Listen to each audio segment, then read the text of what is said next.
Bonjour les audacieuses de la foi et bienvenue sur la chaîne Oser vaincre. Il te faut éliminer tout jugement pour que ton âme prospère. Dans Proverbe 4, 23, il nous est conseillé d'être diligente pour veiller sur notre âme, car c'est du cœur que sont issues la vie et la bénédiction. Vous devez donc garder votre cœur. Mais pourquoi? Vous devez le garder pour le protéger des choses qui ne devraient pas s'accrocher dans votre pensée et dans votre cœur. Et ceci est très important.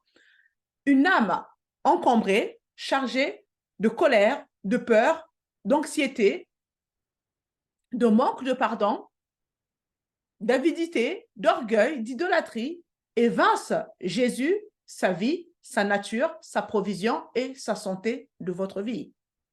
Vous savez, le mot issu en hébreu signifie frontière et limite. Garde ton cœur avec toute diligence, car de lui sont issus la vie et la bénédiction. Vous devez donc comprendre que lorsque votre âme n'est pas alignée avec votre esprit, alors votre âme devient une barrière qui limite le flux de vie de votre esprit et cela va vous limiter également dans les autres domaines de votre vie. Les frontières et les limites de votre vie vont être restreintes en fonction de ce que vous permettez dans votre âme, qui est la partie spirituelle de votre cœur. Votre cœur est composé de votre âme et de votre esprit. Et nous le lisons dans 1 Pierre 3, 4. C'est l'homme caché du cœur. Lorsque vous lisez la Bible, il est important de tenir compte du contexte. Car parfois, lorsque le cœur est mentionné, il s'agit de la combinaison de votre esprit et de votre âme.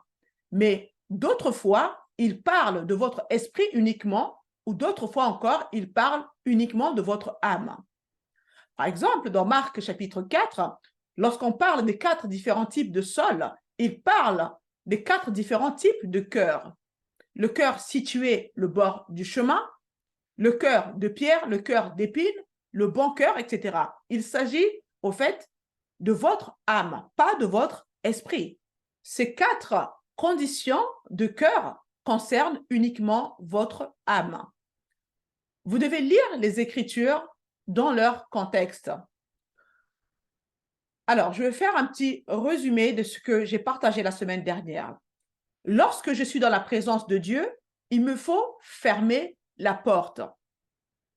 Alors, de quoi s'agit-il? Il s'agit de fermer la porte de mon âme à toutes ces choses qui me causent des soucis. Il s'agit de fermer la porte de mon âme face aux difficultés que je rencontre, que je traverse, aux mensonges de l'ennemi auquel j'ai cru, fermer la porte à mes peurs, à mes inquiétudes. Je dois fermer la porte à toutes ces choses pour pouvoir me rapprocher du Seigneur, pour que je puisse le connaître intimement, pour que je puisse entrer dans son repos et avoir sa paix. Amen. Maintenant que mon cœur est dans un endroit où je trouve le repos, je suis donc en mesure d'entendre Dieu. Je suis en paix avec Dieu et je suis en repos. Et quand je sors de cet endroit, je suis dans un lieu de victoire. C'est une âme prospère. Vous devez absolument prendre l'initiative pour être intime avec Dieu, pour développer votre intimité avec Dieu. Et personne ne peut le faire à votre place. Vous savez, personne ne peut prendre vos soucis pour les décharger aux pieds du Seigneur. C'est à vous de le faire. Voilà en quelque sorte ce que j'ai partagé la semaine dernière. Donc aujourd'hui, nous allons parler du fait d'éliminer tout jugement afin que notre âme prospère. Lisons Matthieu 7, versets 1 à 5. Ne jugez pas les autres et Dieu ne vous jugera pas. En effet, Dieu vous jugera comme vous jugez les autres et il vous donnera comme vous donnez aux autres. Pourquoi regardes-tu la paille qui est dans l'œil de ton frère et ne remarques-tu pas la poutre qui est dans ton œil? Ou bien, comment peux-tu dire à ton frère, laisse-moi ôter la paille de ton œil, alors que dans ton œil, il y a une poutre? hypocrite, ôte d'abord la poutre de ton œil, alors tu verras comment ôter la paille de l'œil de ton frère. Tout le monde connaît le sermon sur la montagne. C'est l'un des enseignements les plus profonds de Jésus, qui est illustré dans Matthieu chapitre 5, 6 et 7. Donc là, nous voyons Jésus qui parle dans ces 3 chapitres à ses disciples.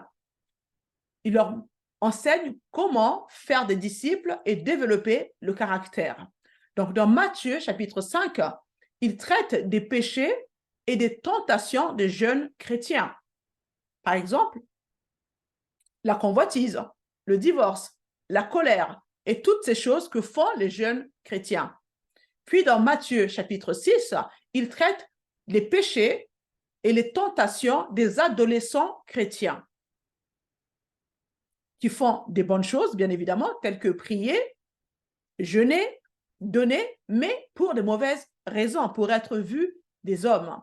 Et il traite également de l'argent et de la place qu'il faut lui donner. Puis dans Matthieu chapitre 7, il traite des péchés des chrétiens plus mûrs, des chrétiens qui jugent. Et puis, il nous dit dans Matthieu 7 au verset 24, il dit « Quiconque entend mes dires ». De quel dire s'agit-il? De tout ce qu'il vient d'aborder dans Matthieu chapitre 5, 6 et 7. Donc, il dit « Je le comparerai à un homme sage qui a bâti sa maison sur le roc. » Dans ce passage que je viens de lire, Jésus nous parle de jugement. Il parle à des chrétiens matures. Il s'adresse donc à vous et à moi. C'est une chose énorme à laquelle nous devons absolument faire face dans nos vies. Le passage que je viens de lire, Matthieu 7, verset 3, qui parle de la poutre dans l'œil, comprenez qu'il s'agit d'une analogie, c'est une image qui n'est pas physiquement réaliste. Il n'est pas possible d'avoir une poutre dans l'œil, ce qui signifie que Jésus nous parle d'un autre type d'œil. Mais alors, pour le savoir, nous allons lire Matthieu 6 au verset 22-23. Il est dit ceci: « L'œil est la lampe du corps.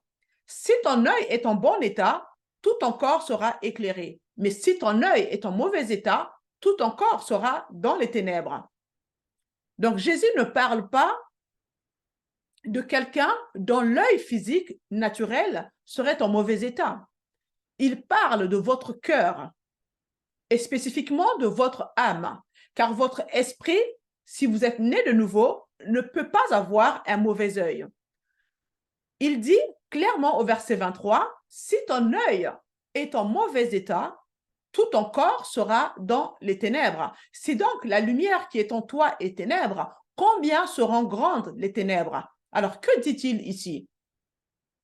La lumière ou la vie de votre corps physique est fonction de la lumière ou de la vie de votre âme et non de votre œil physique. Cependant, il est certain que tout ce que votre œil physique regarde peut avoir un impact sur ce que vous laissez pénétrer dans votre âme. Par exemple, la pornographie. Mais la lumière qui est en vous, donc le mot qui est en vous, fait référence à ce qui est dans votre âme. Amen. Donc, la lumière et la vie de votre homme spirituel vers le corps physique doivent passer par l'âme. Le seul accès que la vie ou la lumière de votre esprit a à votre corps est à travers votre âme. Et il vous dit simplement ici que si votre âme est dans les ténèbres, combien ces ténèbres sont grandes, car elles vont empêcher la lumière qui est dans votre esprit de se manifester à l'extérieur. C'est donc votre âme qui permet à la lumière et à la vie qui proviennent de votre homme spirituel d'affecter votre corps dans le domaine physique. De même, ce qui dissimule et recouvre la lumière et la vie qui proviennent de votre homme spirituel et l'empêche d'affecter votre corps dans le domaine physique, c'est également votre âme. L'œil est la lampe du corps. Si ton œil est en bon état, alors tout ton corps sera éclairé. Que veut-il dire? Si votre âme s'aligne avec votre esprit, alors votre corps sera éclairé et plein de vie, car il n'y a rien dans votre âme qui la limite ou l'entrave ou qui cause un barrage pour arrêter la vie qui est dans votre esprit pour se manifester à l'extérieur. Alors, une poutre dans l'œil est une image d'un barrage qui peut s'accumuler dans nos âmes à cause des jugements. Lorsque vous jugez les autres, non seulement vous prenez la place de Dieu en le faisant, mais le jugement coupe et restreint le flux de vie qui est censé émaner de votre esprit vers votre corps physique. Jésus nous dit dans Jean 12, verset 27, il dit « Je suis venu non pour juger le monde, mais pour le sauver. » Alors, qu'est-ce que ça veut dire que Jésus soit venu non pour juger, mais pour sauver? Comprenez que les jugements empêchent la libération du salut et de ses bienfaits. Donc, ceux qui tolèrent les jugements dans leur âme arrêtent le flux des bienfaits du salut dans leur vie et cèdent à l'accusateur des frères. Lisons Hébreux 10, verset 30. Nous connaissons en effet celui qui a dit « C'est à moi qu'appartient la vengeance. C'est moi qui donnerai à chacun ce qu'il mérite. » Puis il a ajouté « Le Seigneur jugera son peuple. » Vous entendez? C'est à Dieu de juger son peuple. Ce n'est pas à nous de le faire. Nous tombons facilement dans les commérages, dans tout ce qui contribue à calomnier les autres. C'est tellement facile de tomber dans ce piège. Mais Dieu n'aime pas ça. Il faut comprendre, ma sœur, que le même esprit qui agit en moi, c'est le même esprit qui agit en toi. Alors, lorsque tu me critiques, par exemple, en réalité, tu critiques qui? Ce n'est plus moi qui vis, mais c'est Christ qui vit en moi. Ce que je vis dans la chair, je le vis dans la foi du Fils de Dieu qui m'a aimé et qui s'est livré lui-même pour moi. Galates 2:20. Ce n'est plus moi qui vis. Donc, en réalité, quand tu critiques ta sœur, qui est née de nouveau, tu critiques l'esprit qui est en elle. Et c'est le même esprit qui est en toi.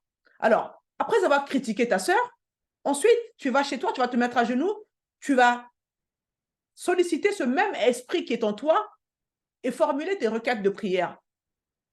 Il y a quelque chose qui ne va pas. On ne se moque pas de Dieu. Tu l'as critiqué au travers de la vie de ta sœur et maintenant, tu viens vers ce même esprit solliciter l'aide dont tu as besoin. Ça n'a aucun sens. C'est le même esprit qui se trouve en moi, c'est le même esprit qui se trouve chez toi.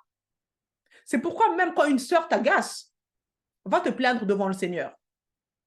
Mais ça ne sert à rien de critiquer la personne. Amen. La Bible nous dit que si un royaume est divisé contre soi-même, ce royaume-là ne peut pas subsister.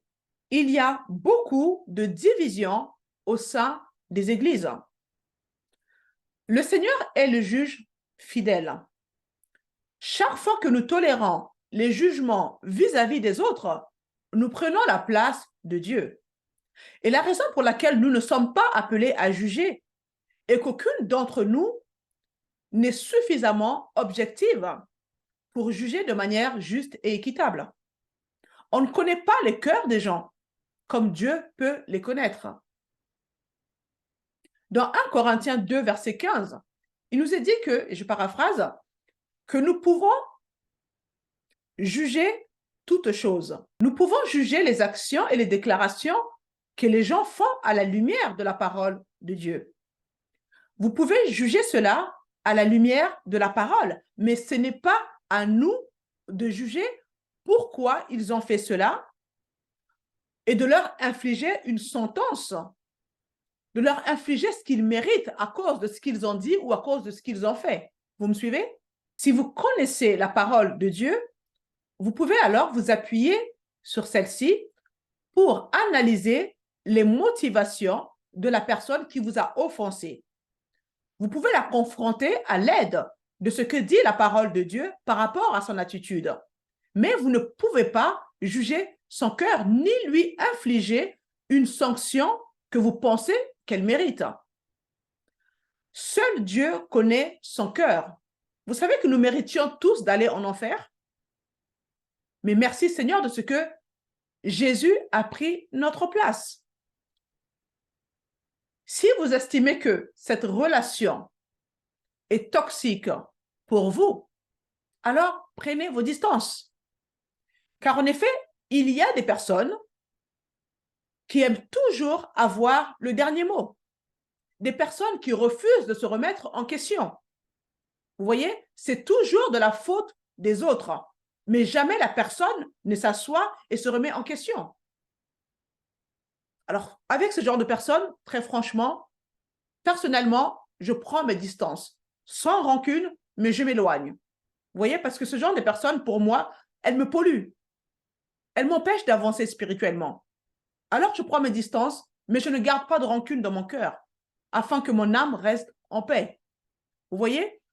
Si vous êtes confronté à ce genre de personnes autour de vous, sans rancune, prenez vos distances.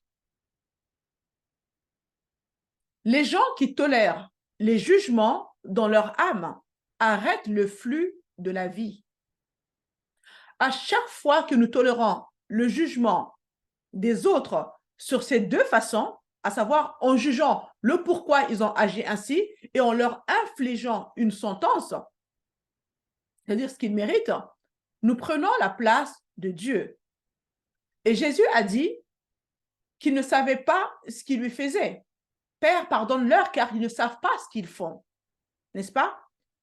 Et parfois, ma sœur, il te faut prendre la décision de pardonner avant même que ces personnes ne viennent te demander pardon.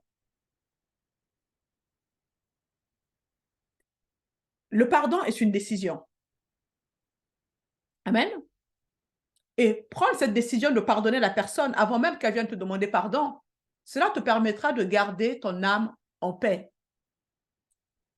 La Bible dit qu'alors que nous étions encore des pécheurs, Christ nous a pardonnés. Amen. Jésus nous dit dans Matthieu 7, verset 5, « Toi, hypocrite, ôte d'abord la poutre de ton œil, et alors tu verras clairement. » Si vous n'enlevez pas les jugements de votre cœur, vous ne verrez pas clairement. Comment voir une personne selon l'esprit si vous la jugez selon la chair?